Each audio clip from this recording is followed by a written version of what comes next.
225 miles southeast of Baghdad is an area with historical and religious significance, but the only people who get to see it are American troops. Countries all over the world have took an overwhelming interest in Middle Eastern states.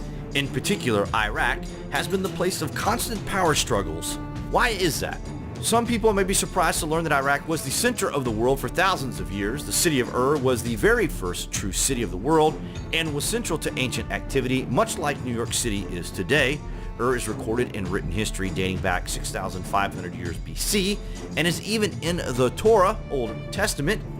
They made many advances, including math and astronomy, to name a few, and they may have even made alien contact. We know that sounds crazy, guys, but what if it were true? What if we were to tell you that the power struggles in the region surrounding modern-day Iraq is the direct result of the search for ancient technology? What if we were to tell you that a stargate portal was discovered there in the 1920s, and for almost 100 years, the search has been on for technology that could change the course of human history? Just wait till you guys hear this. In 2003, in direct response to the attacks in New York City, American and British troops invaded Iraq. Within weeks, the two armies crushed the Iraqi army. Mission complete, right? So why did the United States Army stay for over 10 years after liberating the country? Recently, we came across information that strongly suggests that there was a secret objective to the occupation. We are, of course, referring to the oldest known stargate on planet Earth that we know of. At the site of the Great Ziggurat, a British explorer discovered something in the 1920s that is so unbelievable that you could be forgiven for thinking J.K. Rowling dreamed it up.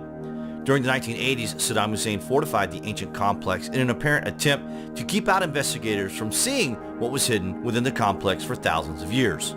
Strangely, Hussein put an Air Force base at this location and even developed chemical weapons here. He was clearly trying to keep this ancient place heavily guarded. The three huge staircases you see in the images were put here under Saddam Hussein's orders. They were to take huge ancient objects out of the Great Ziggurat, but did he succeed? The theory that we are suggesting is that Saddam Hussein got his hands on super weapons from a forgotten age, which resulted on a preemptive strike from the US and her allies. But why did he not use the technology? Maybe it was undecipherable. Maybe it was alien language. Maybe cuneiform is in fact an alien language. Imagine this scenario. The US government obtains intelligence that hidden somewhere in central Iraq is an actual stargate, placed there by the Anunnaki gods of ancient Sumeria, aka the aliens. In this scenario, when Nibiru, the hidden planet in our solar system, is closest to Earth, the Anunnaki will take the opportunity to travel to the Earth through this stargate and will set up their base in Iraq and share knowledge with people of the region.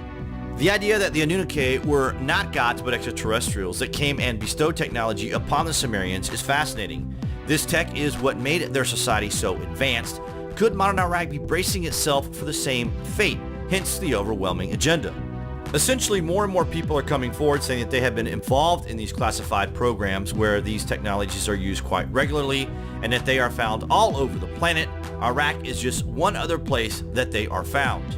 The strongest available evidence for an historical ET presence in Iraq comes from cuneiform tablets directly recording the beliefs and activities of the ancient Sumerians, whose civilization began almost overnight.